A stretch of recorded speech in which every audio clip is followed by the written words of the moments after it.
Good morning, good morning, good morning, good morning, everyone. Good morning, guys. How you feeling? Nice. Okay.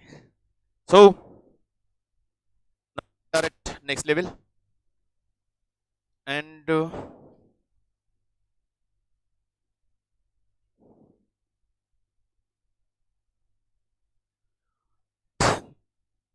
Next level तो हमारा study भी next level पे आएगा. And now actually मान के चलिए कि now you are in CS actually. और हम यहाँ मिल रहे हैं पढ़ने के लिए. जो सब्जेक्ट मैं आपको लेने वाला हूँ वो है FM Financial Management. There are two practical subjects in your syllabus in executive model. One is cost management and corporate accounting. Another is financial management. And I will be taking both the practical parts. ये दोनों subjects पहले आज बात हम सिर्फ FM की करेंगे. FM वाला हमारा सब्जेक्ट है financial management and strategic management.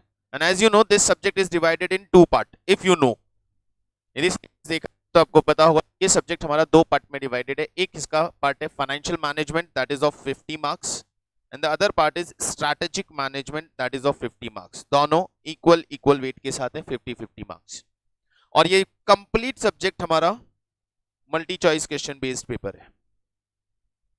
You will get 100 questions of 1 mark each with negative marking 25%.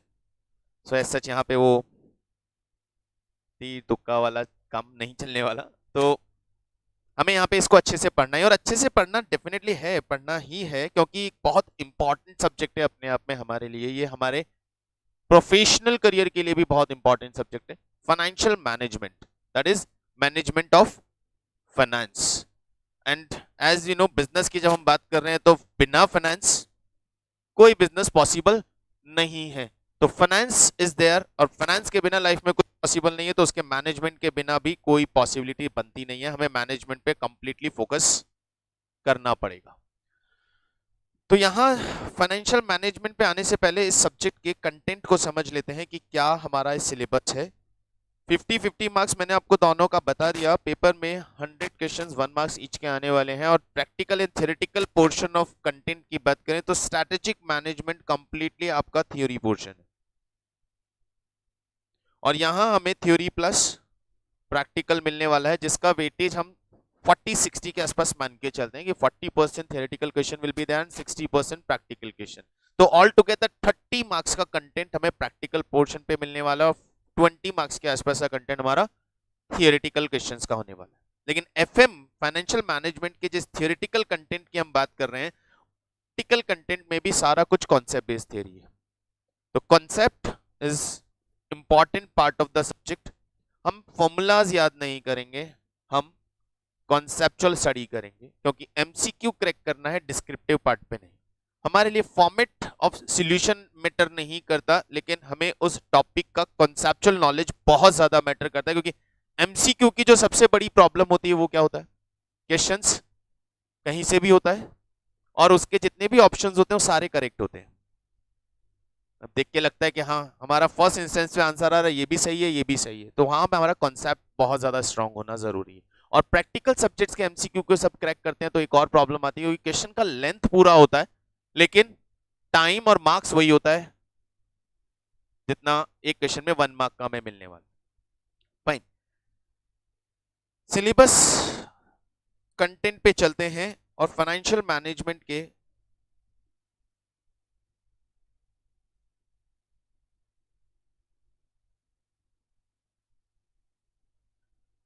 Syllabus की बात करते हैं. जहां तक कंटेंट की बात है और हमारे स्टडी पैटर्न की बात है, पैटर्न हमारा बहुत सिंपल है. पहले हम कॉन्सेप्ट डिस्कस करेंगे, कॉन्सेप्ट के बाद उन चैप्टर्स से रिलेटेड प्रैक्टिकल क्वेश्चन सॉल्व करेंगे, सम पार्ट डिस्क्रिप्टिव क्वेश्चंस को सॉल्व करेंगे ताकि हम उस कॉन्सेप्ट को डेप्थ में अंडरस्टैंड कर पाए.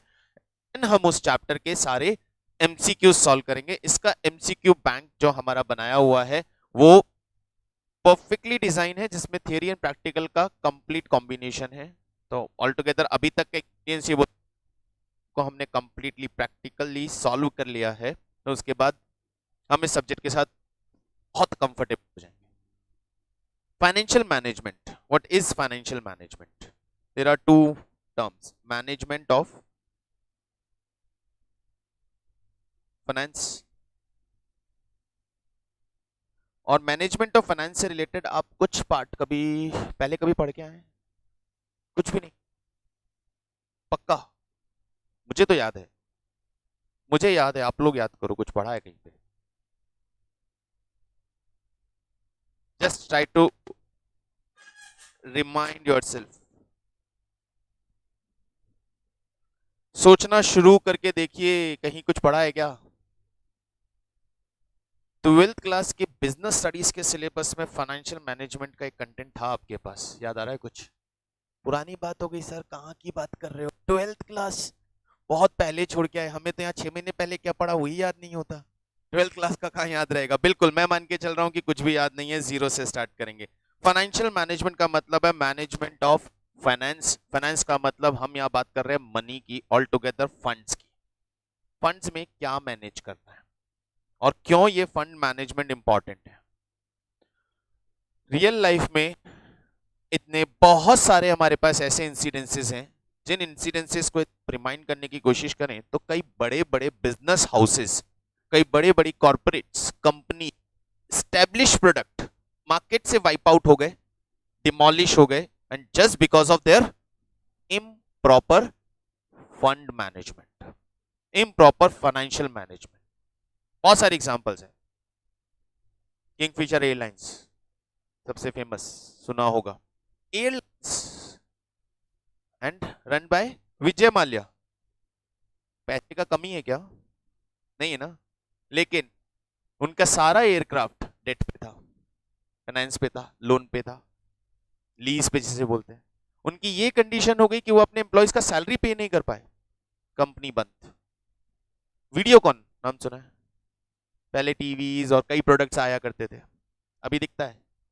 इतना एस्टैब्लिश ब्रांड जो इलेक्ट्रॉनिक में कई फील्ड्स में काम कर रहा था और अपना अच्छा खासा एस्टैब्लिश नेम और गुडविल उन्होंने क्रिएट किया हुआ था, दैट कंपनी डिफॉल्टर, खत्म, because improper financial management. Fund arrange करना, फंड को यूटिलाइज करना और उस फंड को प्रॉपर्ली मैनेज करना is very very very important. एक सिंपल सा, हम अपने इंडिविजुअल हाउस होल्ड की बात करते हैं ना, जब घर पे जाते हैं, घर की बात करते हैं, तो हम यदि प्रॉपर्ली बजट बना के नहीं चलते हैं ना, तो पता चलता है यार कल तो 5,000 रुपए जिम में रखे थे यार, आज गायब कहां हो गए। और यूं बैठ के सोचने लगते हैं कि कहां कहां खर्च किया होगा। मतलब हम एक छोटा सा फाइनेंस इतना हमारे लिए कॉम्प्लिकेटेड होता है, वो हम कर देता है यार सैलरी तो पूरा आया था, महीने के लास्ट 10 डेज बचे, गायब हो गया। तो एक कॉर्पोरेट के अंदर फंड मैनेजमेंट और फाइनेंस मैनेजमेंट कितना इंपॉर्टेंट होगा, यू कैन अंडरस्टैंड। और भी कई एग्जांपल्स हैं, और कई एग्जांपल्स है। कोई आपके दिमाग में आ रहा है कोई ऐसा एग्जांपल जहां इम्प्रॉपर मैनेजमेंट रहा होगा और उन्होंने कंपनी खत्म कर दी होगी, उनकी वजह से company. If you are connected with real world, because it is very necessary now कि आप सब्जेक्ट पढ़ रहे हैं तो सिर्फ बुक की नॉलेज के साथ काम नहीं चलने वाला। लेकिन I am working in finance markets in 16 years practically. How to invest the funds, where to invest the funds, when to invest the funds, shares खरीदना है तो किस कंपनी का खरीदने का है, कब खरीदने का है। I am a portfolio manager. तो फंड्स मैनेजमेंट मैं 16 साल से लोगों का कर रहा हूँ कि आपके पास पैसा है तो किधर लगाने का है, कहाँ खर्च करने का और कैसे खर्च करने का।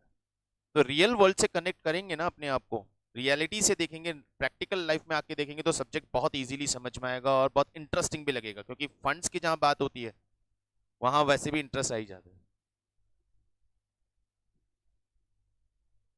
लेटेस्ट कई कंपनीज डिफॉल्ट कमिट किया है इम्प्रॉपर फाइनेंशियल मैनेजमेंट की वजह से। लेकिन इस फाइनेंशियल मैनेजमेंट में हमें करना क्या होता है, फंड क्या मैनेज करना होता है, क्या मैनेज करते हैं हम फंड्स के अंदर, क्या मैनेज करोगे? मैं बोल रहा हूँ फंड्स मैनेज करना है क्या, एनी आइडिया क्या मैनेज करना है हमें?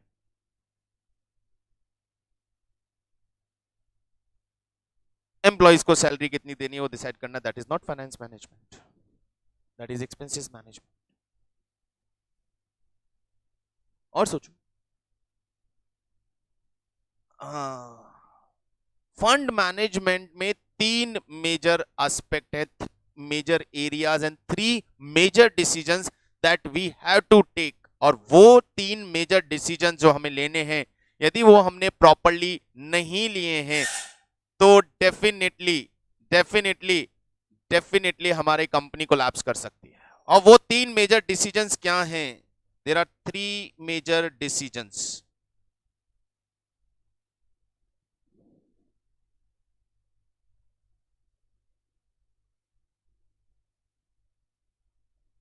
arrangement of funds,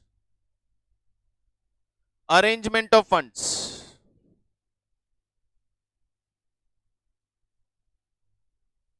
utilization of funds, distribution of funds.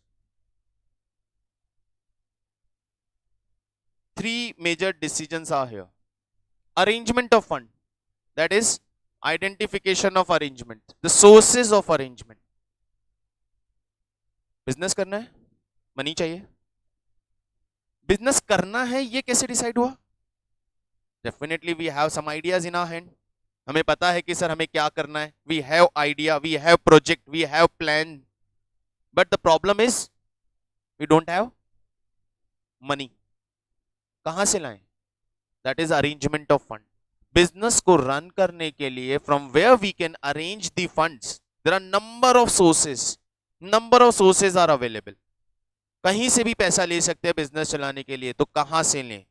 पहला, if you have funds in your hand, जरूरी तो नहीं है फंड्स लेना पड़े।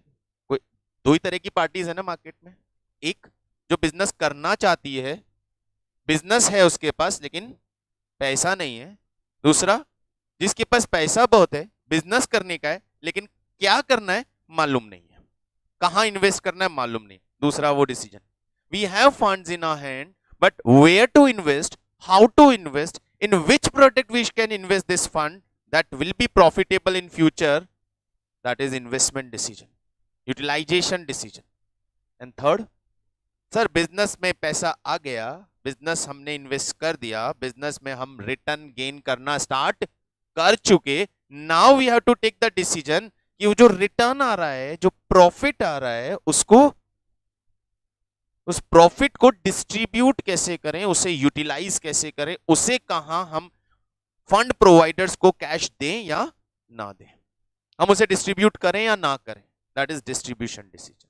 And there are 3 major decision for any business organisation. All the 3 decisions are very very very important, because इन्हीं 3 decision से उनका अल्टीमेटली लाइफ डिसाइड होगा, कंपनी का फ्यूचर बनेगा। कैसे? एक एक डिसीजन के बारे में थोड़ा थोड़ा डिस्कशन स्टार्ट करते हैं कि कैसे हम इसको आगे प्रोसीड करेंगे, कैसे हम इसको आगे लेके चलेंगे। सबसे पहले अरेंजमेंट ऑफ फंड पे बात करेंगे। फंड अरेंजमेंट का मतलब,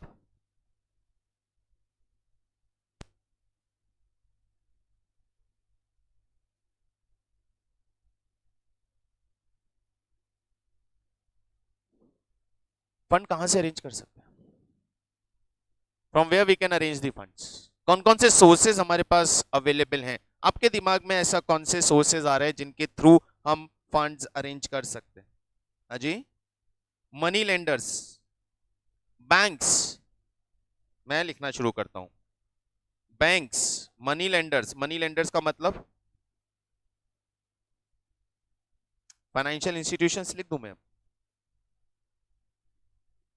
फाइनेंशियल इंस्टीट्यूशंस, वैसे एक्चुअली बैंक भी फाइनेंशियल इंस्टीट्यूशन ही होता है, तो मैं फाइनेंशियल इंस्टीट्यूशन टर्म ले लेता हूं। और रिलेटिव्स, हाँ ठीक है ना, क्या दिक्कत है, ऐसे पैसे वाले रिलेटिव हो कि कंपनी चलाने के लिए पैसा दे दें तो कोई बात नहीं, रिलेटिव्स यानी मैं प्राइवेट फंड्स लिख देता हूं। और सोचो, और कहां से you can arrange the funds? Stocks, not stocks, shares, through capital, share capital, perfect, ये तो सबसे मेन था यार, शेयर कैपिटल।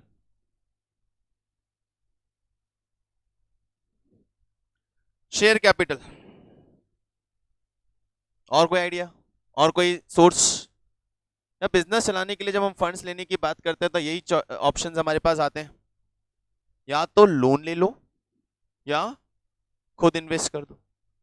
तो मैं ये सारे जो सोर्सेस की लिस्ट बना रहा हूं ना, इस लिस्ट को यहां से रिमूव करता हूं और मैं कुछ और तरीके से इसको लिखता हूं, तो शायद आप लोग रिलेट कर पाओ।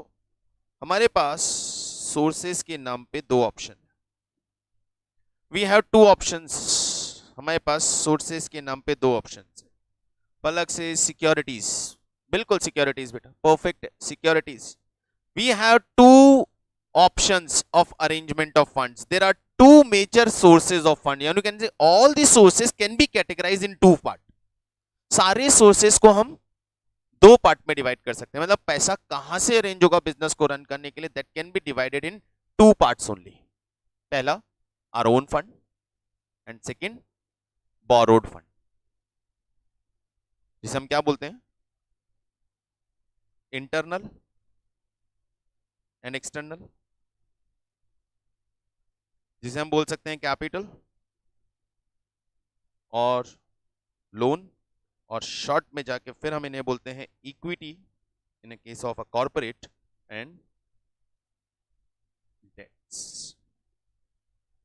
There are two sources, one is equity, other is debt, यानी internal source and external source, यानी कैपिटल और लोन, दो ही तरह से हो सकते हैं।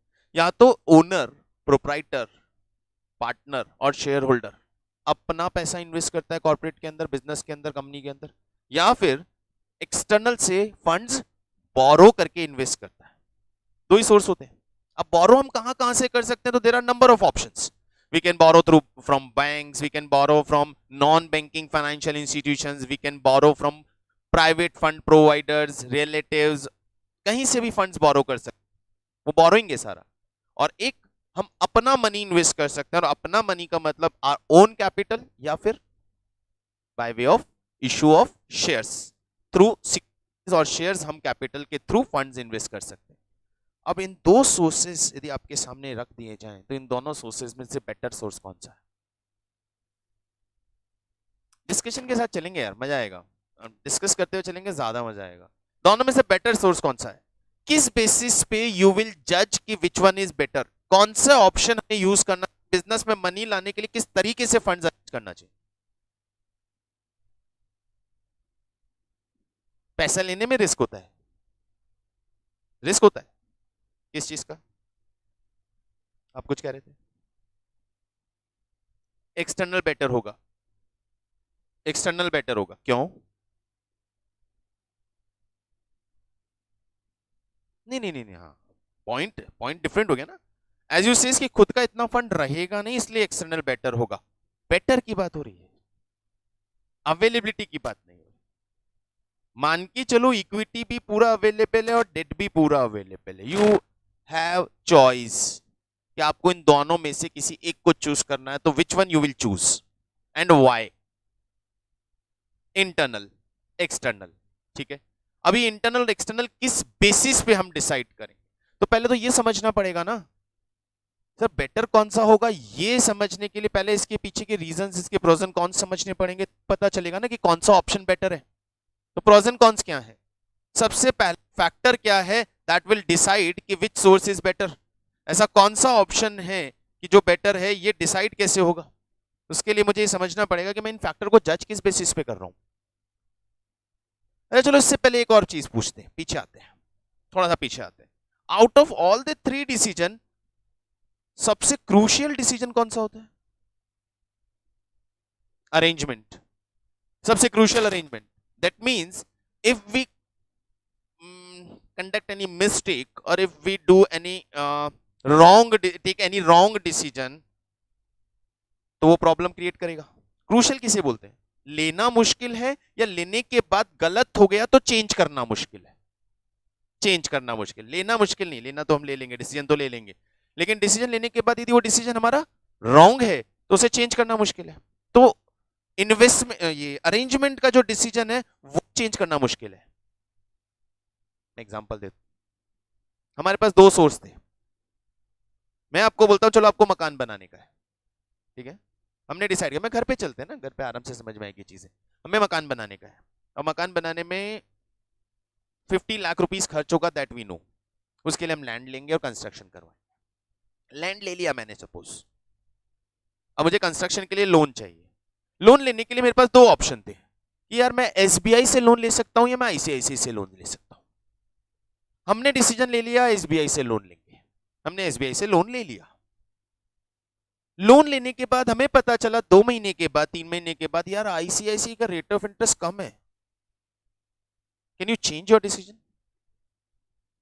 Yes, you can change your decision at very minimum cost. ICICI को अप्लाई करो ना लोन के लिए, जैसे आईसीआईसी से लोन सैंक्शन होता है उस लोन से एसबीआई का रीपे कर दो। Now you have boring from ICICI instead of SBI. ज्यादा से ज्यादा क्या चाहेगा, प्रॉब्लम कहां आएगा, कॉस्ट क्या लगेगा, जो उनका लीगल चार्जेस था, उनका फॉर्मेलिटी का चार्जेस था, जो उनका स्टैम्प चार्जेस था, वो हमें दोबारा देना पड़ेगा। बट चेंज कर सकते हैं।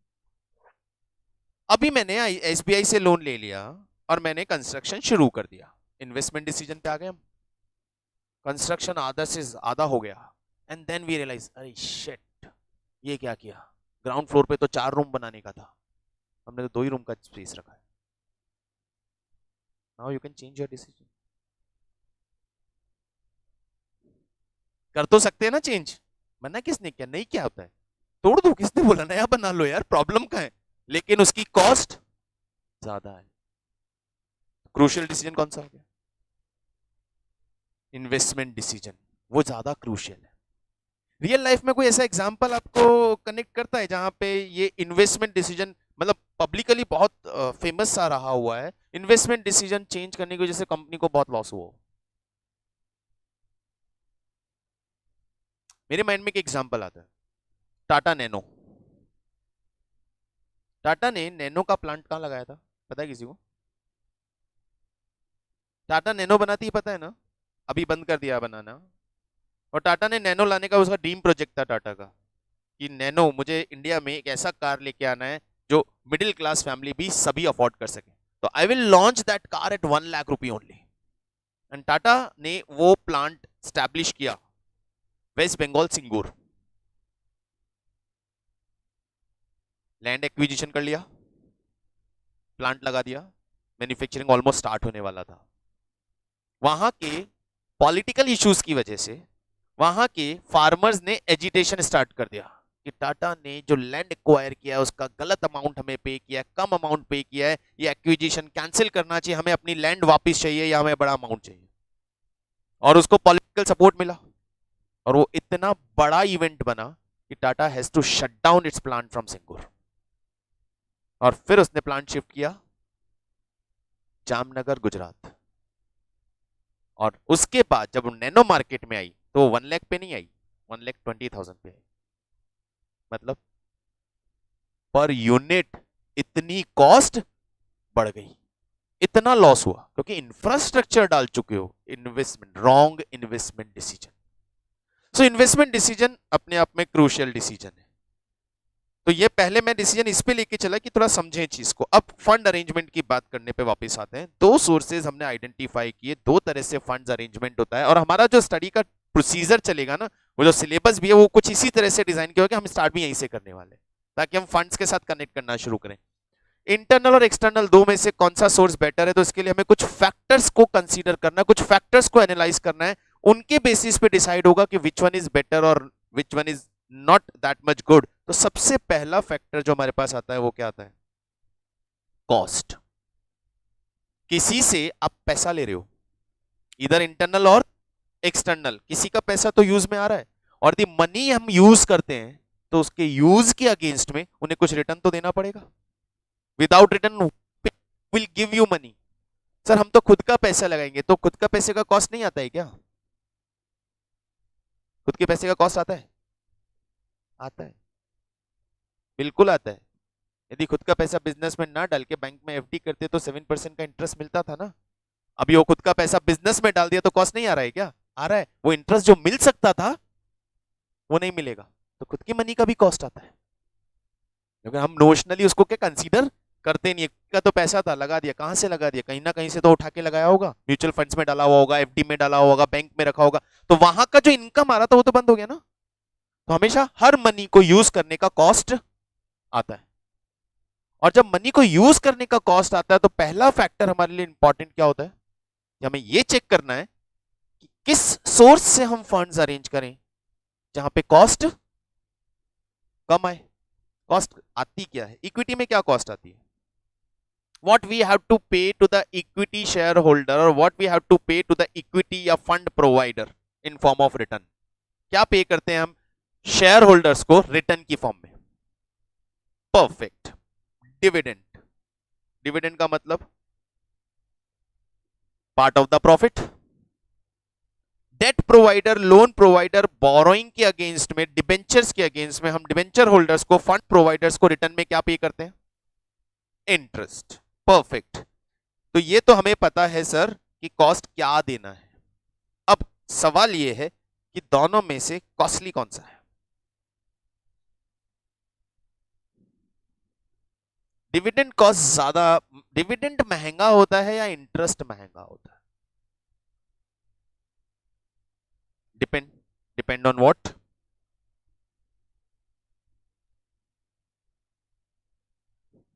yes, it depends, but after analyzing all the dependent factor we come to a conclusion कि कौन सा महंगा होता है।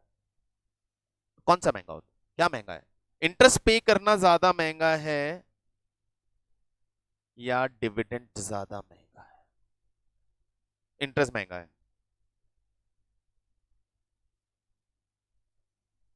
डिविडेंड जरूरी नहीं है कि दें, डिविडेंड डिपेंड किस पे करता है? प्रॉफिट पे। प्रॉफिट होगा तो देंगे, प्रॉफिट नहीं होगा तो नहीं देंगे। ऐसे ही सर, हमने तो ऐसे ही सुना है। प्रॉफिट नहीं होगा तो डिविडेंड कहां से देंगे, तो हमने सुना है। प्रॉफिट होना, इस साल प्रॉफिट नहीं हुआ इसका मतलब ये नहीं है कि आपको प्रॉफिट नहीं है। डिविडेंड हम पास्ट ईयर के प्रॉफिट में से भी तो दे सकते हैं। चलो बात करते हैं, समझते हैं। डिविडेंड किस पे डिपेंड करता है? प्रॉफिट पे ना। Everyone is saying profit. Profit कम हुआ, कम देंगे चलेगा, लेकिन प्रॉफिट ज्यादा हुआ तो ज्यादा देना पड़ेगा। सर जरूरी नहीं है, ज्यादा क्यों देना पड़ेगा? इस कंपनीज डिसीजन की डिविडेंड देना है या नहीं देना है। कब बोला कंपनी को कि कंपलसरी है डिविडेंड पे करना? It's companies decision. नहीं बेटा, ये थियोरेटिकली अच्छा लगता है कि it's companies decision. Practically market में आते हैं ना तो डिविडेंड प्रॉफिट पे तो डिपेंड करता ही है, एक और मेजर फैक्टर पे डिपेंड करता है और वो होती है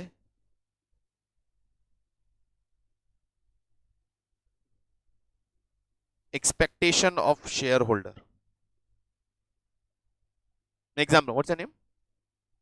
वंशिका। मैं एक एग्जाम्पल लेता हूँ। Divya and Vanshika both are close friends. दोनों के पास 5-5 लाख रुपए पड़े अभी। सही में दोनों के पास 5-5 लाख रुपए पड़े। हम फाइनेंस के आदमी, हम कैश ऐसे ही चलाते हैं। कॉमर्स वाले ऐसे ही कैश से खेलते हैं। जिम में 2 रुपए ना हो, 2 लाख की बात 2 करोड़ की बातें कर लेते हैं। कोई दिक्कत क्या है उसमें? दोनों के पास 5-5 लाख रुपए हैं, अज्यूम कर लो। और दोनों ने डिसाइड किया, आप दोनों ने डिसाइड किया कि हम ये मनी शेयर्स में इन्वेस्ट करेंगे, कंपनी में इन्वेस्ट करेंगे, शेयर होल्डर बनेंगे, कैपिटल लगाएंगे। किस कंपनी में? अब दोनों को लगा यार बहुत ज्यादा स्कोप है अभी आईटी सेक्टर में, तो चलो दोनों आईटी सेक्टर में इन्वेस्ट करते हैं। आईटी सेक्टर की टॉप 2 लीडिंग कंपनी सामने रख लिया आपने, एक इन्फोसिस और एक टीसीएस। पता है ना, नंबर 1 टीसीएस, नंबर 2 इन्फोसिस। सुनने में ऐसा लगता है इन्फोसिस नंबर 1 होनी चाहिए थी, लेकिन टीसीएस नंबर 1 है मार्केट कैपिटलाइजेशन पे। तो टीसीएस इन्फोसिस 2 कंपनी सामने रखी। अभी दोनों बोले कि यार, दिव्या ने बोला मैं तो इन्फोसिस में इन्वेस्ट करने वाली हूं। देन वंशिका से नहीं यार, मेरा तो मन टीसीएस का है। ठीक है, पीयर ग्रुप कंपनी है ना, दोनों एक जैसी कंपनी, दोनों आईटी सेक्टर में काम करनी, दोनों टॉप अच्छी लीडिंग कंपनी है, दोनों अच्छा बिजनेस कर रही है, सब कुछ बढ़िया। तो दिव्या ने अपना पूरा पैसा इन्फोसिस में लगा दिया, आपने अपना पूरा पैसा टीसीएस में लगा दिया।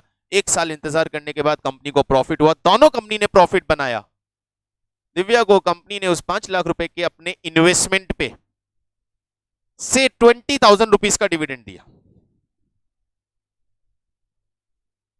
अब वंशिका के माइंड में क्या आएगा? एग्जैक्टली तो अब डिविडेंड कंपनी के प्रॉफिट पे डिपेंड कर रहा है या आपकी इच्छा पे? दोनों पे। तो वंशिका के दिमाग में एक चीज आएगा, यार कम ऑन यार, मेरी कंपनी ने भी तो प्रॉफिट बनाया होगा, हमने चेक किया, हाँ बनाया है। देन आपके दिमाग में दूसरी चीज आएगी, अब मुझे भी 20,000 का एटलीस्ट डिविडेंड मिलना चाहिए। और आपकी कंपनी कहती है नहीं जरूरी नहीं है, नहीं देंगे हम, चलेगा क्या आपको? नहीं, आपकी कंपनी कहती है कि नहीं हम तो 10,000 का ही देंगे इस बार डिविडेंड, बाकी हम पैसा बिजनेस में री इन्वेस्ट करेंगे। आप बोलोगे नहीं चलेगा, इससे तो दिव्या की कंपनी बेटर थी। And what you will do? You will switch your fund from TCS to Infosys, और जैसे आप फंड स्विच करोगे कंपनी की मार्केट वैल्यू डाउन होने लगेगी ना। तो dividend payment is not only dependent on the amount of profit available with the company, it is also depends on the expectation of the shareholder. If shareholders are expecting more, company has to provide more, otherwise investor will switch their fund. तो company को क्या फर्क पड़ता है investor fund switch कर लेगा तो? Company को तो पेमेंट वापस नहीं करना है ना। फंड स्विच कैसे होता है? इक्विटी स्विच कैसे होता है? आपको आपका शेयर स्विच करके दूसरी कंपनी में जाना है तो आप किसी और को अपना शेयर सेल करके इन्वेस्ट करोगे, कंपनी तो पैसा वापस नहीं देगी, तो कंपनी को क्या फर्क पड़ता है? पड़ता है, मार्केट वैल्यूएशन डाउन आता है, और कोई कंपनी नहीं चाहती उसके शेयर की मार्केट वैल्यूएशन डाउन हो। एक्सपेक्टेशन, और जब बात एक्सपेक्टेशन की आ गई तो एक्सपेक्टेशन कभी भी लोअर साइड पे रहती है क्या हमारी? यदि वो 20 भी दे देगी ना तो अगली बार मन करेगा कम दिया है, इस बार तो 30 होना चाहिए, और 30 आने के बाद अरे 30 तो लास्ट ईयर ही आया था, इस बार तो 40 होना चाहिए। एक्सपेक्टेशन हमेशा बढ़ती जाती है, और जब एक्सपेक्टेशन पे कोई चीज डिपेंड करती है तो वो सस्ती हो ही नहीं सकती, उसकी कॉस्ट हमेशा ज्यादा होती है। अब दूसरी साइड पे देखते हैं, दूसरी साइड पे ऑप्शन क्या है हमारे पास? डेट्स, उस पे क्या पे करना है? वो तो प्रॉफिट पे डिपेंड करता है क्या? नहीं सर, प्रॉफिट हो ना हो फिक्स रहता है। 10% पे मैंने लोन लिया है, प्रॉफिट चाहे कितना भी हो आई हैव टू पे 10%। अब सोच के देखिए कौन सा बेटर है? डेट बेटर है। ज्यादा कमाओगे तो भी लोन पे 10% दोगे, बाकी घर में जाएगा ना। यार लोन पे बिजनेस क्यों करना चाहता हूं मैं? सर बिजनेस मेरा श्योर शॉट है, 10% पे लोन मिल रहा है, 10% पे लोन लेके इन्वेस्ट करूंगा, 12% कमाऊंगा, 2% घर में बचेगा, 15 कमाऊंगा, 5 घर में बचेगा, 30 कमाऊंगा, 20 घर में बचेगा। यदि मुझे कोई अपॉर्चुनिटी देना कि sir this is the business and you can earn this much amount out of the investment, कि 15% रिटर्न आएगा, मेरे पास पैसे नहीं है, कहीं से भी लेके आऊंगा, 12% पे मिलेगा तो भी लेके आऊंगा, क्यों? 3% घर में बच रहा है ना, क्योंकि वो 12 ही रहेगा, वो कभी 12 का 13 नहीं करना पड़ेगा। Getting my point? बात समझ में आ रही ना? दो सोर्सेस, इक्विटी डेट, दो सोर्सेस, इंटरनल एक्सटर्नल। पहला factor that we have to consider कि पैसा कहां से अरेंज करें, factor comes in front of us, cost. Return क्या देना है? रिटर्न क्या देना है? इक्विटी पे देना है डिविडेंड, और डेट पे देना है इंटरेस्ट। कौन सा सस्ता है? मैं बात सिर्फ कॉस्ट की कर रहा हूं। सस्ता कौन सा है, कम कौन सा है? कौन सी कॉस्ट कम आती है? तो कंक्लूजन कंफर्म हो गया, डेट की कॉस्ट कम आती है क्योंकि उस पे इंटरेस्ट फिक्स होता है।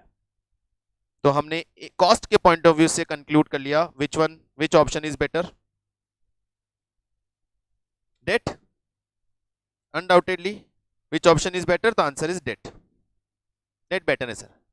लेकिन यार जहां सुनोगे बेटर, पलक बिल्कुल सही जवाब, पर जहां सुनोगे आप यही सुनने में आता है यार लोन की वजह से मर गया ये कंपनी बर्बाद हो गई लोन की वजह से, ये कंपनी डिमोलिश हो गई लोन की वजह से, ये वाइप आउट हो गई लोन की वजह से। लोन था इसलिए।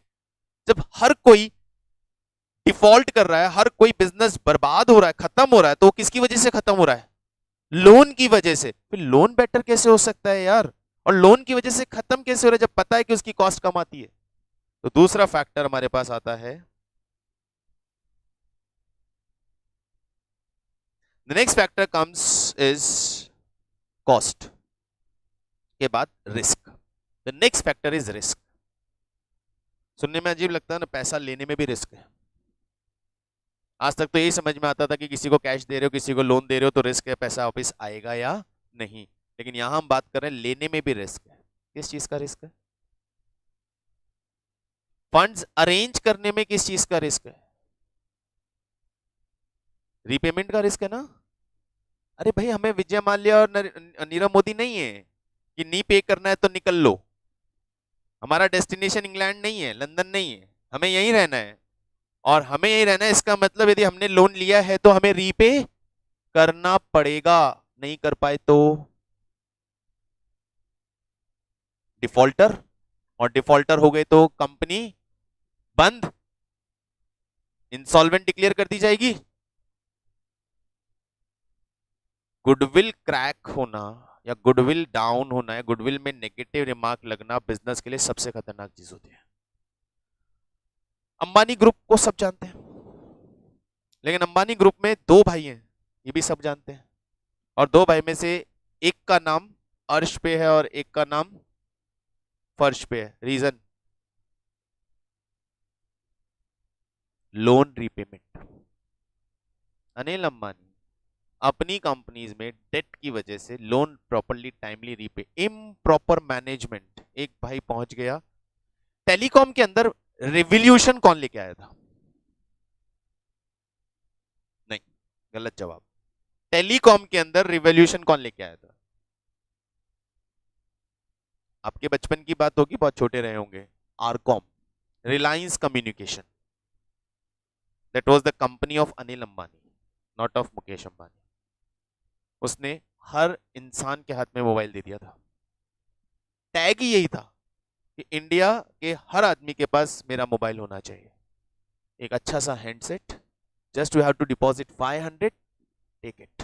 500 रुपए जमा करो, हैंडसेट के साथ कनेक्शन लेके जाओ। प्रीपेड मर्जी है प्रीपेड, पोस्टपेड मर्जी है पोस्टपेड। मतलब कंडीशन ये थी कि उस वक्त से पहले मैं मोबाइल जब यूज करता था, मैंने पहला अपना मोबाइल लिया था, इनकमिंग के 3 रुपए लगते थे, आउटगोइंग के 6 रुपए लगते थे पर मिनट।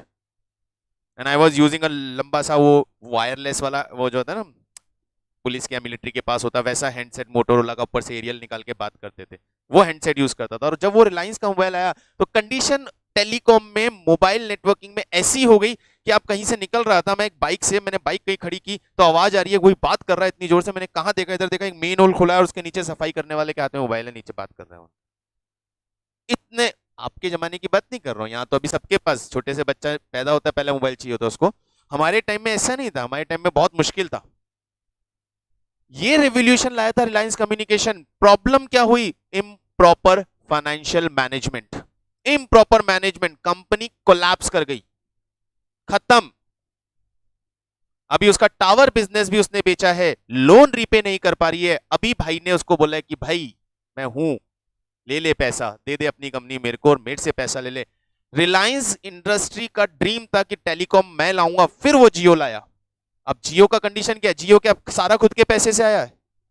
जियो वर्ल्ड का लार्जेस्ट स्टार्टअप था, सारा उसने खुद ने पैसा लगाया क्या? इक्विटी लगाया, इंटरनल फंड लगाया? नहीं, लोन लिया होगा ना। लेकिन it is about to be free debt, about to be debt free. Company loan और डेट फ्री होने वाली है। इनिशियली बिजनेस करने के लिए लोन तो लेना ही पड़ेगा, क्योंकि हर नए बिजनेस को कोई भी कैपिटल नहीं देता, तो लोन तो कहीं से बोरो करना, और लोन पे ही बिजनेस आपको डेवलप करना पड़ेगा। लेकिन अब आप पे डिपेंड करता है कि आप उस लोन को कितना प्रॉपरली मैनेज करते हो, ताकि डिफॉल्ट कमिट ना करो और धीरे धीरे डेट फ्री हो जाओ।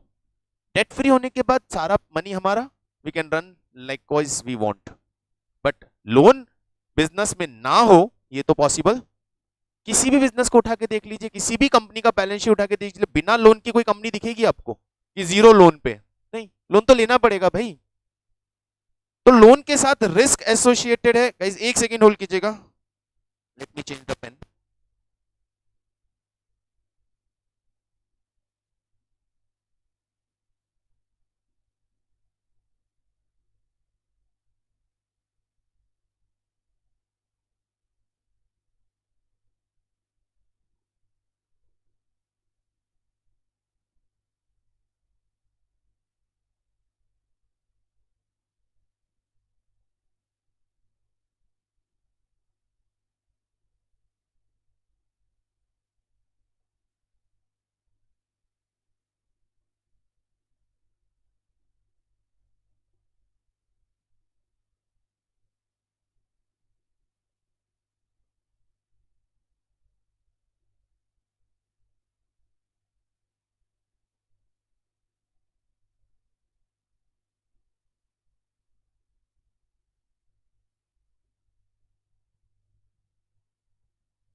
रिस्क, रिस्क का मतलब there are two type of risk. एक कॉस्ट पेमेंट का रिस्क है, डिविडेंड देना है क्या कंपलसरी है? प्रेफरेंस को देना पड़ेगा, एग्री, लेकिन वो भी कंपलसरी नहीं है। If you don't have profit you can skip it. Cumulative preference, cumulate हो जाएगा, क्यूमुलेटिव प्रेफरेंस नहीं है खत्म हो जाएगा। तो देना, डिविडेंड देना कंपलसरी नहीं है, बिकॉज प्रॉफिट नहीं है तो नहीं देना है, इट्स वेरी सिंपल। कंपल्शन की बात कर रहा हूं अब मैं एक्सपेक्टेशन की बात नहीं कर रहा, कंपल्शन की बात कर रहा हूं, लीगल कंपल्शन की बात कर रहा हूं, नहीं देना है ना। जो और इंटरेस्ट बढ़ेगा, नहीं है प्रॉफिट, असेट बेच के दो, इंटरेस्ट देना कंपलसरी है, नहीं तो डिफॉल्टर हो जाओगे। इसी तरह रीपेमेंट ऑफ फंड, क्या कैपिटल वापस पे करनी जरूरी है?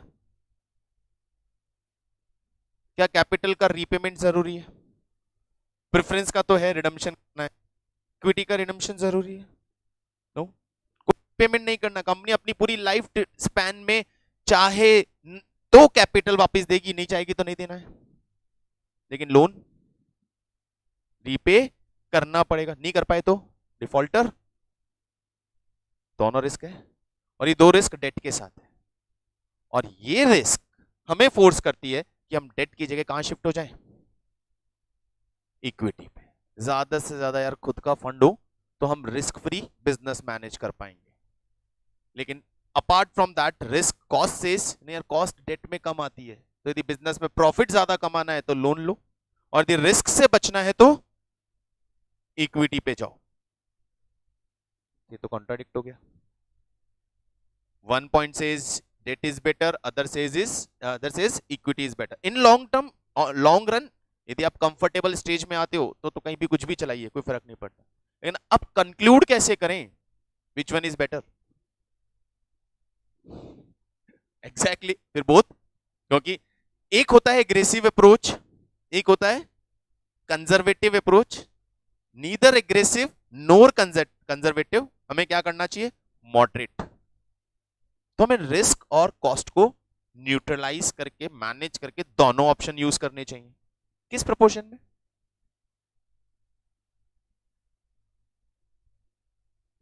बोथ आया है तो बोथ आते ही एक और क्वेश्चन आ जाएगा सामने, प्रोपोर्शन क्या रखें? 50-50, 20-80, 80-20, 40-60, क्या प्रोपोर्शन रखें? यही पढ़ना है, यही पढ़ना है हमें, यही हमारा पार्ट ऑफ दिस सब्जेक्ट और कंटेंट है कि हमने यहां बात की है इन्वेस्ट फाइनेंसिंग डिसीजंस की, और उन फाइनेंसिंग डिसीजंस के अंदर मतलब funds arrangement decision, finance decision जिसे बोलते हैं, फाइनेंस डिसीजन के अंदर पहला हमारे पास फैक्टर ये है कि what will be the cost, we have to calculate the cost. Second, then which one is the better option, the selection of the source. If we wanna make a combination of both the options, available options, then what will be the proportion of the options? That is known as capital structure.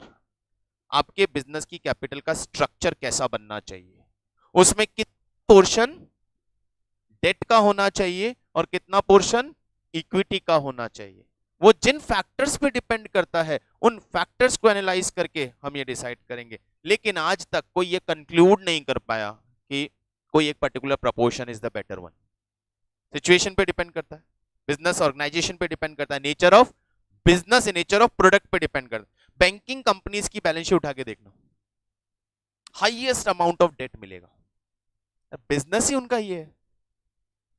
Banking financial institution का business ही date पे चलता है, loan लेते हैं loan देते हैं,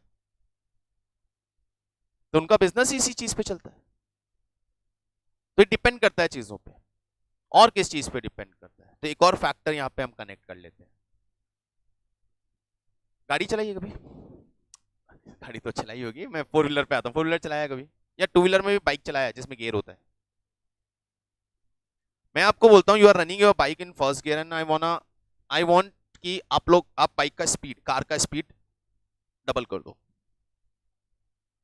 तो car का स्पीड बढ़ाने के लिए क्या करना पड़ता है? एक्सीलेटर प्रेस करो। बाइक का स्पीड बढ़ाने के लिए एक्सीलेटर प्रेस करो, स्पीड बढ़ जाएगा ना। But your bike is in first gear, your car is in first gear, तो आप कितना भी एक्सीलरेटर प्रेस कर लो, स्पीड बढ़ने का एक लिमिट होगा ना। और यदि मैं वही बोलता हूं कि यार कार का स्पीड यदि आपको बढ़ाना है तो do one thing, gear shift करो। यदि आप फोर्थ गियर में आ रहे हो, फिफ्थ गियर में गाड़ी चला रहे हो, तो हल्का सा एक्सीलरेटर प्रेस करोगे और कार का स्पीड तेज हो जाएगा। क्या बेटर है? If you want to increase your speed, then first of all, first requirement is shift the gear. First gear में कभी भी एक्सीलेटर आपको वो स्पीड नहीं देगा, लेकिन यदि वही गाड़ी आपकी फिफ्थ गियर में चल रही है तो हल्का सा एक्सीलेटर आपको सॉलिड वाली स्पीड देगा, लेकिन उसके साथ साथ रिस्क जुड़ जाएगी, क्योंकि वही सॉलिड स्पीड में यदि आपको ब्रेक लगाने हैं, दैट विल नॉट वर्क। ये है यहां का कैपिटल स्ट्रक्चर का कॉन्सेप्ट। स्लो स्पीड, स्पीड बढ़ानी है। लो गियर का मतलब आई एम वर्किंग ऑन इक्विटी, मैं खुद का पैसा ज्यादा डाल रहा हूं, लोन कम ला रहा हूं और एक्सपेक्ट कर रहा हूं कि प्रॉफिटेबिलिटी सेल के साथ शूट हो जाए। नहीं, क्योंकि जितना कमाओगे सारा शेयर होल्डर को देना पड़े। बोले सर सेल थोड़ी थोड़ी बढ़े लेकिन प्रॉफिट शूट होना चाहिए, उसका क्या तरीका है? बिजनेस में लोन बढ़ाओ, गियर शिफ्ट करो, लोन बढ़ाओ। लोन बढ़ाओगे तो क्या होगा? प्रॉफिट का एक लिमिटेड पार्ट इंटरेस्ट की फॉर्म में और बाकी सारा घर में। तो थोड़ी सी सेल इंक्रीज हुई, मतलब 1 लाख रुपए कमाते हैं, 1 लाख रुपए पे 20% से 20,000 रुपए का प्रॉफिट होता है और 15,000 रुपए इंटरेस्ट देना है। छोटा सा रफ एग्जांपल बनाते हैं। 1 लाख रुपए पे 20,000 रुपए का प्रॉफिट होता है। 1 लाख रुपए पे सर हमारा बिजनेस 20% रिटर्न देता है, 20,000 रुपए कमाया, मेरा 10 लाख रुपए का लोन चल रहा है, 1 लाख रुपए का लोन चल रहा है, या से 1,50,000 का लोन चल रहा है, और उस पे और कम कर देता हूं लोन, और लोन कम कर देता हूं। मेरा 50,000 रुपीज का लोन चल रहा है जिसपे 10% मुझे इंटरेस्ट पे करना था। इस 20,000 में से कितना इंटरेस्ट में जाएगा और घर में क्या बचेगा? 15,000। मैं बोल रहा हूं कि सर सेल बढ़ाई है इस बार हमने, इस बार सेल हमने 1,50,000 की कर दी है, बहुत अच्छी बात है। कितना रिटर्न आएगा? 20% से सर 30,000 रुपीज का रिटर्न आएगा। इंटरेस्ट कितना जाएगा? घर में कितना बचेगा? अब ये घर में बचने का मतलब क्या है? शेयर होल्डर का डिविडेंड। घर वाले कौन है? शेयर होल्डर ही है। और मान लेते हैं 100 शेयर होल्डर है मेरे, तो 100 शेयर होल्डर को, हर शेयर होल्डर को कितने मिले यहाँ पे? 150। और यहाँ भी हर शेयर होल्डर को अभी कितने मिले? 250। चेंज करते हैं, सिनेरियो चेंज करते हैं, सिनेरियो चेंज करते हैं। शेयर होल्डर 100 से कम कर देते हैं, शेयर होल्डर कर देते हैं 50, और लोन 50,000 की जगह बढ़ा देते हैं 1.5 लाख। गियर शिफ्ट कर रहा हूं, यहां मैंने फर्स्ट गियर लगा रखा है और फर्स्ट गियर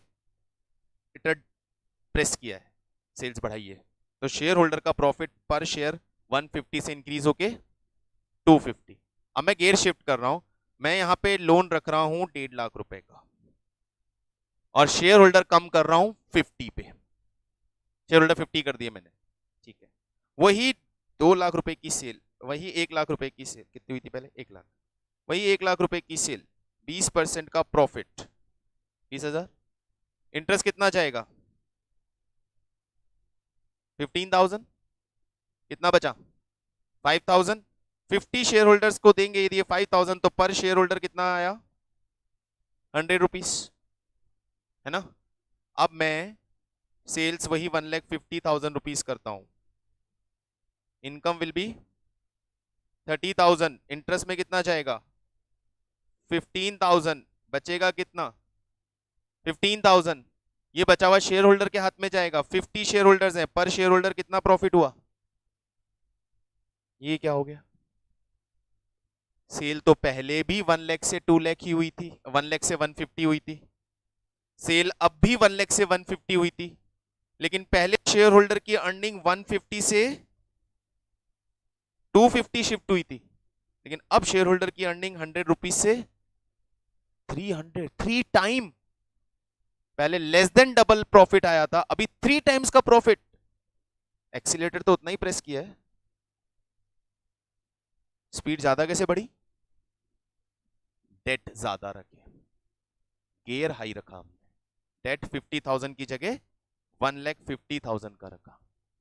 लेकिन अब डेट बढ़ाने से प्रॉफिटेबिलिटी शूट होती है, लेकिन एक अदर एंड पे डेट बढ़ाने से रिस्क भी इंक्रीज होती है। तो हमें यहां मैनेज करना है चीजों को, प्रॉफिटेबिलिटी एंड रिस्क दोनों को मैनेज करना है। और इसके लिए इस पर्टिकुलर फर्स्ट वाले कॉन्सेप्ट पे हमारे पास 3 टॉपिक है। First is cost of capital, second is capital structure theories, और थर्ड इज लेवरेजेस। ये 3 टॉपिक्स के हैं। ये तीनों टॉपिक हमें फर्स्ट डिसीजन के लिए दिए गए हैं। कॉस्ट ऑफ कैपिटल पे हम कॉस्ट निकालेंगे, कैपिटल स्ट्रक्चर थ्योरीज की हेल्प से हम ये समझेंगे कि हमें डेट और इक्विटी का क्या क्या कॉम्बिनेशन बनाना चाहिए। तो अलग अलग एनालिस्ट ने अपना अपना व्यू दिया है, अपनी अपनी थ्योरीज दी हैं। देयर आर 4 थ्योरीज जिनके थ्रू हम सबके अपने अपने व्यूज उनके हैं वो समझेंगे। और लिवरेज हमें ये गियर शिफ्टिंग वाला कॉन्सेप्ट बताएगा। ये फर्स्ट डिसीजन की बात हुई। First financial management decision, arrangement of funds. Now बात करते हैं थोड़ी बहुत सेकंड डिसीजन, यूटिलाइजेशन। फंड कहां यूज करते हैं? आज का डिस्कशन हमारा सिर्फ बेसिक्स पे, सिर्फ एक कि हम पढ़ने क्या वाले, थोड़ा सा फाइनेंस से कंफर्टेबल हो। इन्वेस्टमेंट कहां करते हैं हम बिजनेस के अंदर? कैपिटल इन्वेस्टमेंट कहां करते हैं बिजनेस के अंदर, किस एरिया में? Plant and machine. There are 2 type of investment, fixed investment, other is working capital investment. एक तो प्लांट इंफ्रास्ट्रक्चर एस्टैब्लिश करने में, प्लांट मशीन बिल्डिंग व्हाटएवर जो हमें चाहिए, और दूसरा प्रोडक्शन कैरी ऑन करने या प्रोडक्शन रन करने, प्रोडक्शन कंप्लीट करने में, रॉ मटेरियल परचेज करना, एक्सपेंसेस, वेजेस, सैलरीज, ये सब पे करने के। जो इंफ्रास्ट्रक्चर इन्वेस्टमेंट है दैट इज फिक्स्ड इन्वेस्टमेंट, और ये जो रूटीन इन्वेस्टमेंट है, ऑपरेशनल इन्वेस्टमेंट है, ये कहलाता है वर्किंग कैपिटल इन्वेस्टमेंट। तो 2 इन्वेस्टमेंट एरिया है।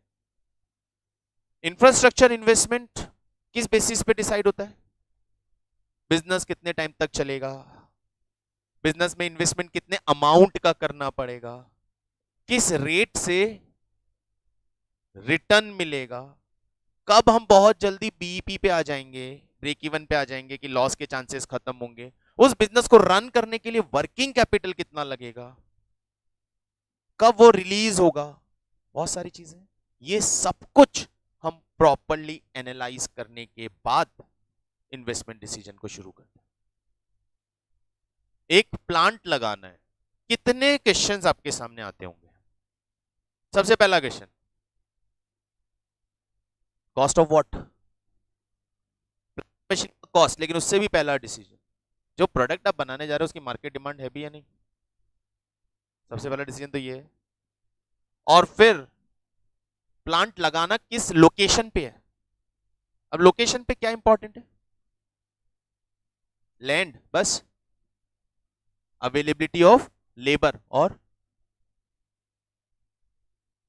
Infra, transportation, electricity, supply chain, raw material जिससे खरीदेंगे उसका डिस्टेंस कितना है, जहां हम गुड्स सप्लाई करेंगे वहां पे डिस्टेंस कितना है, वेयरहाउस, वेयरहाउस तो सेल्स लोकेशन हो गया, मैं भी सिर्फ प्लांट पे ही हूं, plus different legal clearances, pollution department का और लोकल क्लियरेंसेस, सोशल कॉस्ट। अभी इस गली के अंदर आके कोई अपना वाइन शॉप खोल दे, सस्ती मिल गई गली में लगा लेंगे, कॉलोनी के अंदर चलेगा? Location plus social cost, colony वाले 10 दिन भी नहीं चलने देंगे, न्यूसेंस होती है सर आपकी वजह से, बहुत सारे एस्पेक्ट्स। तो वो कितना मेजर डिसीजन हो जाएगा। और सब कुछ आपको स्क्रैच से सोचना है, start from the scratch, zero से स्टार्ट करके सोचना पड़ेगा। जियो का एग्जांपल तो सबको पता है, उस एग्जांपल के अंदर थोड़ा सा चले अंदर। जियो ने स्टार्ट में सबको क्या दिया था? वो सबको याद है, लाइन में लग लग के सिम लिया था, 3 महीने फ्री है, मजे ले लो। मैंने भी किया था भाई, इसमें क्या शर्म की बात है, हिंदुस्तानी हम, फ्री में सिर्फ जहर के अलावा सब लेते हैं हम। तो कोई भी कंपनी फ्री में इतना लंबा पीरियड तक अफोर्ड कर सकती है क्या? नहीं कर सकती यार। प्रैक्टिकली देखा जाए तो कितना बड़ा huge amount of infrastructure investment था नेशनल लेवल पे free, and not for 1 day 2 day 3 months initially, and then वो कैरी ऑन भी हुआ था। हम तो लेट वाले थे जो हमारे जागे जब तक, तो 2-3 महीने ऑलरेडी निकल चुके थे। क्या था ये? It is the investment strategy. Strategic management जब पढ़ोगे ना तो समझ में आएगा ये स्ट्रैटेजी है। 2 तरह का स्ट्रैटेजी होता है, एक जिसमें प्रोडक्ट का आप हैबिचुअल होते हो, आपको सिर्फ प्राइस इंपॉर्टेंट होती है। दूसरा, आप प्रोडक्ट के बारे में जानते ही नहीं हो, तो पहले मुझे आपको पड़ेगा।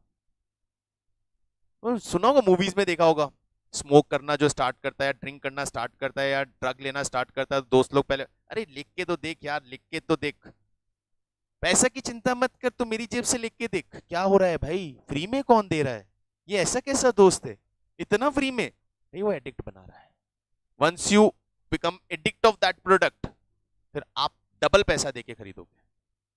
हमने जियो ने एडिक्ट बना दिया रोज का 1 GB डेटा यूज करने का। अभी 1.5 GB भी कम लगता है, शाम को बोलते हैं नेट खत्म हो गया। भैया पहले 100 MB में भी काम चलाते थे, महीने का 200 MB में काम चलाते थे हम, 2 Mbps की स्पीड पे चलाते थे और बफर नहीं होता तो खुश होते थे, आज सर्किल नहीं घूम रहा है। आज 150 Mbps की स्पीड में चला रहे, बोल रहे अरे यार डाउनलोड नहीं हुई अभी तक। क्या डाउनलोड कर रहा है सर, 2 GB की फाइल है, 3 मिनट हो गए डाउनलोड नहीं हुई। ये क्या है? It is addiction, and that addiction is given by Jio only. और वो एडिक्शन हम खरीद के नहीं लेने वाले थे। 1 GB डेटा पहले भी मिलता था ना, बहुत महंगा था, खरीद के कौन लेगा, फ्री में दिया है। अब जब फ्री में 3 महीने हमें रोज 1 GB खर्च करने की आदत सी पड़ गई, जियो ने बोला बस अब आप हमारे लॉयल कस्टमर्स हैं, आप हमारी फैमिली हैं, और इस फैमिली को बनाए रखने के लिए सिर्फ 100 रुपए देने हैं आपको, ज्यादा नहीं, सिर्फ 100 रुपए। हमने बोला बस सिर्फ 100 रुपए। अरे उसने 5 करोड़ कस्टमर खड़े कर दिए थे, वो 100 रुपए उसके लिए 100 रुपए नहीं थे, 500 करोड़ रुपए थे। डे 1 अनाउंसमेंट, 500 करोड़ का कलेक्शन जियो के पास। और हमारी आदतें और मजबूत हो गई, 100 रुपए में अगले 2 महीने और हम मेंबर हैं, खुश हो रहे थे, हम प्राइम मेंबर हैं। अब सेम रेट पे है जियो और एयरटेल, लेकिन महीने 300 रुपए दे रहे हैं क्योंकि आदत है हमारी वही। है strategy, investment strategy. Plan calculated था, उन्होंने कैलकुलेट नहीं किया होगा कि ऐसे हवा में चला दी होगी इतनी भारी स्कीम। उन्हें पता है कि कैसे इन्वेस्टमेंट कहां कैसे और कब करना है। एंड नाउ ग्रेजुअली उसके बाद सेट टॉप बॉक्स आया, फ्री में दिया। मेरा नॉन स्मार्ट टीवी है, फ्री में स्मार्ट टीवी बन गया। 4,000 रुपए लिया उन्होंने, इंस्टॉलेशन, 1 मंथ का सब्सक्रिप्शन, प्लस रिफंड करोगे तो 3,000 रुपए वापिस मिलेंगे। वाओ। अभी मेरा मन हुआ कि नया लेना है, बोला हाँ नया 2,500 में ही आ रहा है, पुराना वाला रिफंड करोगे 3,000 मिलेंगे। वाओ, मतलब नया लेके भी 500 रुपए जेब में बच रहे हैं। क्या है ये? Strategy, investment strategy. Because once you start using any product and you become habitual of that, you will continue that product until unless your pocket will not allow. जब तक पॉकेट अलाउ करेगी हम कंसीडर करेंगे। तो strategical management और financial management में investment decision करने से पहले बहुत सारे एरियाज पे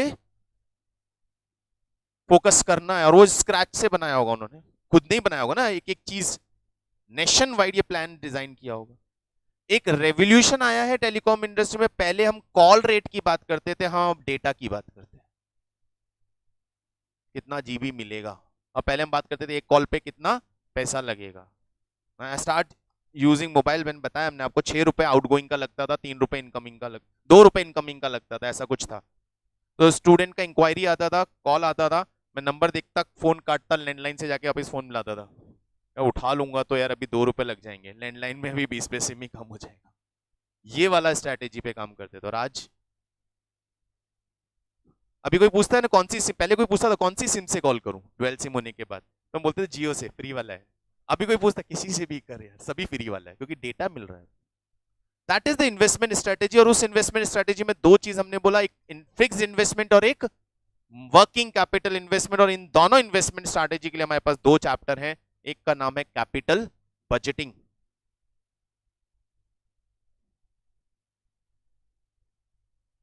और दूसरे का नाम है working capital management. And itself this working capital management is the chapter consists 4 chapters. Working capital management और working capital के individual component का management. Individual component में बोले तो working capital में क्या क्या आता है? Current assets, current liability पढ़ा होगा बचपन में। Debtors मैनेज करो, उधार देना जरूरी है लेकिन वापस कैसे निकलवाएंगे ये सोचना है। उधार नहीं देंगे ये नहीं सोचना है, उधार तो देना पड़ेगा। वो आजकल वो स्लोगन भी बोर्ड कहीं लगे हुए नहीं होते, उधार प्रेम की कैंची है, ऐसा कुछ स्लोगन लगे हुए थे दुकानों पे पहले कि मांगो ही मत भैया। लेकिन आज तो क्रेडिट पे तो काम करना ही पड़ेगा, बिजनेस है तो। प्रीपेड है तो पोस्टपेड भी है ना, उसको मैनेज कैसे करें, स्टॉक मैनेज कैसे करें, कैश मैनेज कैसे करें। कैश मैनेज कैसे करना है सर, कैश में क्या प्रॉब्लम है? आपको यदि मैं 2 लाख रुपए दूं और आप उसे घर में अलमारी में रख दें और 1 साल बाद निकालें, कितना मिलेगा? अरे अंदर कोई भूत बैठा है क्या तुम्हारे भाई? 2 लाख रुपए अलमीरा में डाले और 1 साल बाद जीरो।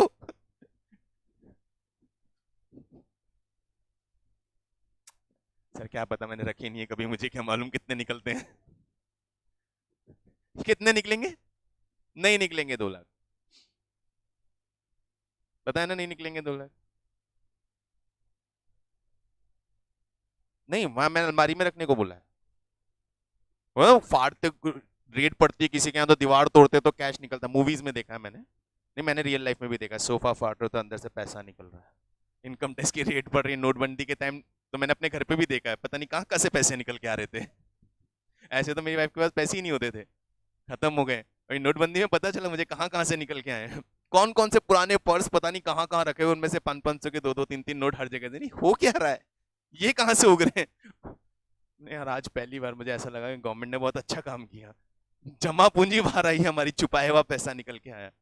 तो यस, घर में कैश रखोगे तो वो कम होता है क्योंकि उसकी परचेजिंग पावर कम होती है ड्यू टू इन्फ्लेशन। भाई गांधी जी हैं, लेकिन गांधी जी की भी उम्र बढ़ रही है ना, तो उनकी भी खरीदने की ताकत कम हो रही है। आज से 1 साल पहले गांधी जी को लेके पेट्रोल पंप पे जाते थे 100 वाले गांधी, तो वो 2 लीटर पेट्रोल डलवाते थे वो गांधी जी। इसे हम उनको देते थे, गांधी जी उनको ऑर्डर देते थे इसकी गाड़ी में 2 लीटर पेट्रोल डाल। और आज वही गांधी जी उनको ऑर्डर देते, भाई 1 लीटर डाल दे। बोले अब मेरी ताकत नहीं है, अब मैं वीक हो गया हूं, अब 2 लीटर नहीं खरीद पाऊंगा। निकालते ही बोलता है भाई 1 ही लीटर आएगा इसमें।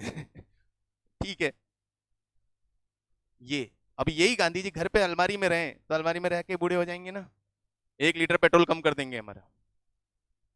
इसे कहते हैं इन्फ्लेशन। ये बहुत इंपॉर्टेंट फैक्टर है। आज बिजनेस शुरू कर रहे हो और आज से 5 साल बाद आपको 50 लाख का प्रॉफिट होने वाला है, सुन के खुश हो रहे हो ना? क्योंकि आज की डेट में वो 5 साल बाद 50 लाख है। 5 साल बाद जब वो हाथ में आएंगे तो वो 50 लाख का मतलब नहीं है 50 लाख का मतलब 50 लाख करेंसी नोट्स की बात नहीं कर रहा हूं, 50 लाख की परचेजिंग पावर की बात कर रहा हूं। खरीदने की ताकत कितनी है उस 50 लाख रुपीस की। अभी मैं बोलता हूँ कि यार मेरी बेटी है, मान लो सपोज मेरी बेटी है नहीं वैसे अभी, लेकिन मैं मान लेता हूँ मेरी बेटी है, उसकी शादी करनी है, 10 साल बाद उसकी शादी होने वाली है। यार शादी में यार 1 करोड़ रुपया तो खर्च हो जाता है। भाई आज की डेट में चाहे तुमने 1 करोड़ रुपया खर्च हो जाता है या 50 लाख खर्च हो जाता है, जब एक्चुअली उस दिन शादी का टाइम आएगा तो पता चलेगा वही घी और तेल और वही डेकोरेशन जो आज 2 लाख 5 लाख में होता था वो यहाँ पे 20 लाख में हो रहा है। तो आज बैठ के यदि आप 10 साल बाद की प्लानिंग कर रहे हो और इफ आज की डेट में वो 50 लाख का आप एक्सपेंसेस सोच के चल रहे हो तो वो 50 लाख नहीं है, आपको 2 या 3 करोड़ रुपए अरेंज करके रखना पड़ेगा। करेंसी की purchasing power, that is the investment decision, that is the part of investment decision. आज बैठ के कोई ये 11th में पूछता है सर आपकी सीए सीएस ये प्रोफेशनल कोर्स की इंटर की फीस कितनी है? नहीं बेटा आज तो 11th में बाबू, इंटर में जब तक आएगा 3 साल निकल जाएगा। आज तो 60,000 है, लेकिन ये जरूरी नहीं कि तू 2 साल बाद सर इंटर में आ गया हूं मैं, फीस बोलो। मैंने कहा फीस तो 1 लाख, आपने तो 60 बोला था, मजाक करते हो? मैंने कहा मैंने कब 60 बोला? बोला था ना 2 साल पहले। अरे भाई 3 साल पहले बोला था, इन्फ्लेशन बढ़ गया है। तो प्लानिंग यदि हम फ्यूचर की कर रहे हैं, बजट हम बना रहे हैं, हम फ्यूचर इन्वेस्टमेंट डिसीजन ले रहे हैं, तो प्रॉफिट को मॉनेटरी टर्म पे नहीं, इन्फ्लेशन को भी, परचेजिंग पावर को भी कंसीडर करना है। तो वो सारा कॉन्सेप्ट हम इन 2 चैप्टर्स के अंदर, 2 वैसे 6 चैप्टर्स है ये, इनके अंदर समझने वाले हैं। लास्टली हमारे पास यहां पे कौन है? डिस्ट्रीब्यूशन। ये भी बहुत इंटरेस्टिंग चीज है यार। पैसा बिजनेस में आया तो पैसा बिजनेस में कमाने के बाद उस पैसे का क्या करते हैं? डिबेंचर जिससे लोन लिया उनको इंटरेस्ट दे देते हैं, और बचा हुआ पैसा शेयर होल्डर को डिविडेंड में देते हैं। देना है नहीं देना है? प्रॉफिट है, बोल रहा हूं मैं तो, प्रॉफिट है, बचा है, बचा भी है, अब देना है नहीं देना है? देना है ना, प्रॉफिट तो देना है ना? नहीं, उस पर भी डिसीजन का पूरा पूरा चैप्टर बना दिया हमने। तो ये पूरा का पूरा policy, strategy, investment, financial decision बना डाला। क्यों सर? शॉप है, पैसा कमाते हो, प्रॉफिट होता है, सारा घर ले जाते हो।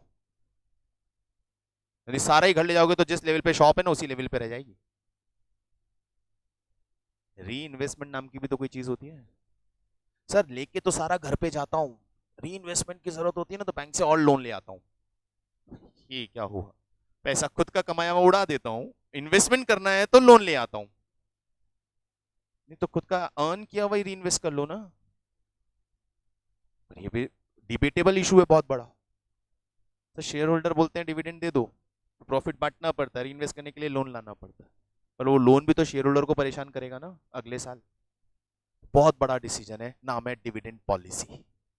इसे बोलते हैं डिविडेंड पॉलिसी। देना है या नहीं देना है, किस कंपनी को देना चाहिए, किसको नहीं देना चाहिए, कितना देना चाहिए, कितना नहीं देना चाहिए, बहुत सारी पॉलिसीज बनी हुई हैं। We will discuss all the policies. जिसमें एक इंटरेस्टिंग नाम है वो बोल के निकल जाता हूं, बर्ड इन हैंड थ्योरी। कई तरह के इन्वेस्टर्स होते हैं। एक वो होते हैं, नहीं यार कंपनी ने कमाया अंदर ही रहने दे, री इन्वेस्ट करेगी ग्रो करेगा, री इन्वेस्ट करेगी ग्रो करेगा, ग्रो करेगा तो आने वाले टाइम में ज्यादा मिलेगा।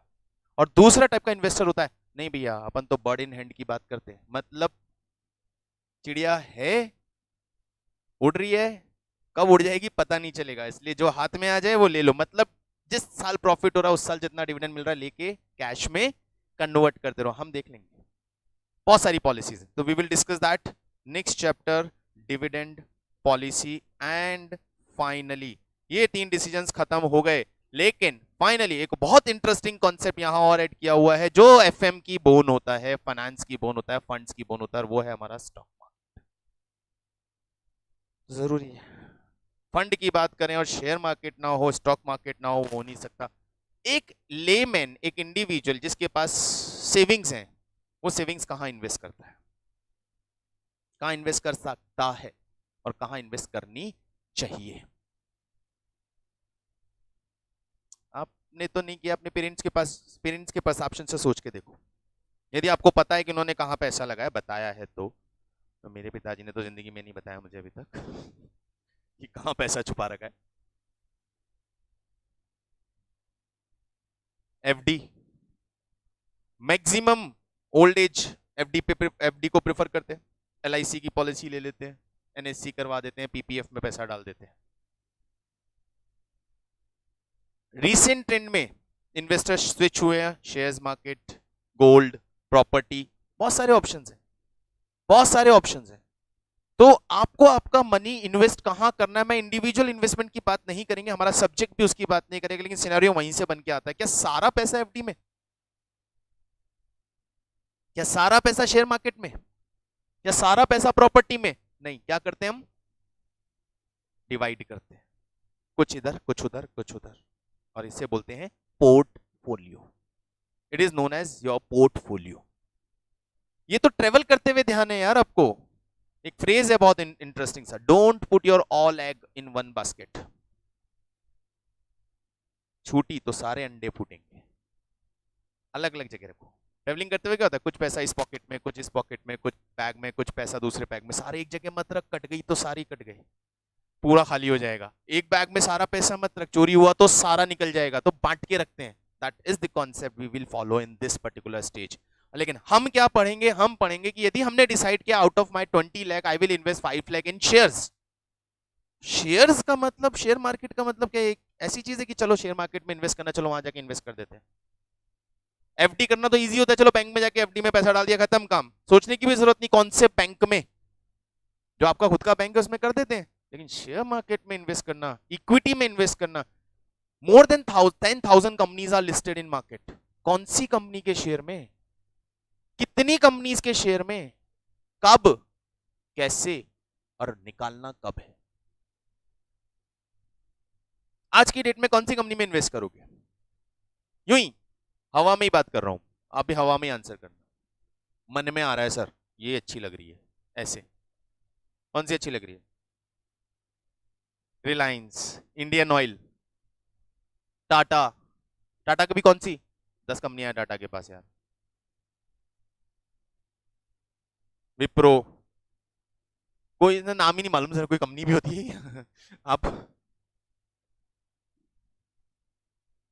रिलायंस क्यों अच्छी लग रही, क्या सोच के अच्छी लग रही? जियो लाया है, प्रॉफिटेबल है, यस वर्क। विप्रो आईटी अच्छा परफॉर्म कर रहा है, चलेगा। टाटा डेफिनेटली बहुत अच्छा टाइम है अभी टाटा की कंपनीज में investment. Tata Power, Tata Motor, क्योंकि they are planning on e vehicles, वो आ गया मार्केट में, सक्सेसफुल हो गया, तो टाटा मस्त प्रॉफिट में। क्या सोच रहे हैं हम? हर कंपनी के पीछे उसके प्रोज एंड कॉन्स हैं, प्लस एंड माइनस है, टाइम फैक्टर है। आज से 3 साल पहले आप टाटा बोलते बोलता नहीं करने का है, आज से 4 साल पहले आप रिलायंस बोलते बोलता करने का ही नहीं है, 5 साल पहले रिलायंस में जाने का ही नहीं, 800 से 1000 रुपए से शेयर का प्राइस ऊपर गया ही नहीं उसका, 5-5 साल लोग लग के बैठे रहे, कुछ नहीं। लेकिन जियो का प्लान है तो everyone says Reliance is the best choice. तो ये एनालाइज करना है हाउ वी विल जज कौन सी कंपनी बेटर है और कब, किस टाइम पे, किस प्राइस पे, that we will study portfolio management. हम अपने इन्वेस्टमेंट का पोर्टफोलियो बनाएंगे कैसे, कितनी कितनी कंपनीज में इन्वेस्ट करेंगे, कब इन्वेस्ट करेंगे, और करने के बाद उसे मैनेज कैसे करेंगे, वो हम यहां सीखेंगे। लिटरली स्टॉक मार्केट सीखेंगे एक तरह से। चार्ट्स सिलेबस में है, चार्ट्स एंड रीडिंग जो हम प्रैक्टिकली यूज करते हैं। I use to invest using charts, daily दिन भर चार्ट्स देख के इन्वेस्ट करते हैं। अभी भी आज की जो कंडीशन है, today's stock market is very much down right now. आज बहुत बड़ा क्रैक आया इंडियन स्टॉक मार्केट में, क्यों आया है वो भी एनालाइज करेंगे क्लास के बाद बैठ के। ओ माय गॉड, एक्चुअली ज़्यादा जल्दी मतलब गंदा ही बोल दिया मैंने, टाइम तो सही था ना। 300 पॉइंट निफ्टी डाउन है, 300 पॉइंट का मतलब 2% का फॉल है ओवरऑल स्टॉक मार्केट में। बैंकिंग सेक्टर में 2.5% का फॉल है, बहुत बड़ा फॉल है अपने आप में आज के लिए। तो आज इन्वेस्टमेंट निकालना चाहिए या करना चाहिए? आज करना चाहिए, एग्जैक्टली। अभी कल मैं स्ट्रैटेजी इन्वेस्टमेंट की कैसे होती है वो सोचिए। मुझे घर से ऑर्डर मिला 1 किलो चाय लेके आने का है, मैं डीमार्ट गया, पता चला 1 किलो का पैकेट, नहीं 1 किलो का पैकेट 280 रुपी पर केजी, और 250 ग्राम 80 रुपी पर केजी। ऑलमोस्ट 1 किलो बेटर है, 250 ग्राम पर केजी का लूंगा क्या, नहीं 1 केजी का। देन मैंने देखा हाफ केजी 120, ये कौन सा प्लान है भाई, हाफ केजी 120। मैंने कहा नहीं आज 3 के लिए लेके चलते, रेट है 300 पर केजी, हाफ केजी 120 में मिल रहा है, 1 केजी 240, इतना कम हो ही नहीं सकता। 3 केजी लेके गया, अगले 4 महीने का काम हो गया, बस रहो। ये इतना क्यों, ऑफर आ रही थी। जब भी प्राइस फॉल करती है और कंपनी अच्छी है तो वो अपॉर्चुनिटी है उसे खरीदने का, ये अच्छी चीज सस्ते में मिल। लोग डाउनफॉल में मार्केट छोड़ के भागते हैं, हम डाउनफॉल में मार्केट में एंटर करते हैं, यही तो मौका है। मतलब एवरीथिंग इज ऑन सेल, सब सेल पे मिल रहा है, सेल पे तो टूटना ही है ना। लेडीज कपड़ों की सेल पे टूटती है, हम स्टॉक की सेल्स पे टूटते हैं, की बात है, सेल्स पे टूटना है। तो ये है पोर्टफोलियो मैनेजमेंट, इसे समझेंगे, और ये है आपका ओवरऑल प्रैक्टिकल एस्पेक्ट का सिलेबस। अपार्ट फ्रॉम दिस 2 और 3 चैप्टर्स और स्मॉल हैं, लेकिन वो इसी के साथ कनेक्ट होके हम डिस्कस करेंगे। आज के डिस्कशन पे किसी को कुछ पूछना है तो बताएं। एक्चुअली इंटरेस्टिंग सब्जेक्ट है practical. Anything you guys wanna ask, you can ask me. आज का डिस्कशन अब यहीं खत्म करते हैं, मिलेंगे, लेन bye, see you, thank you.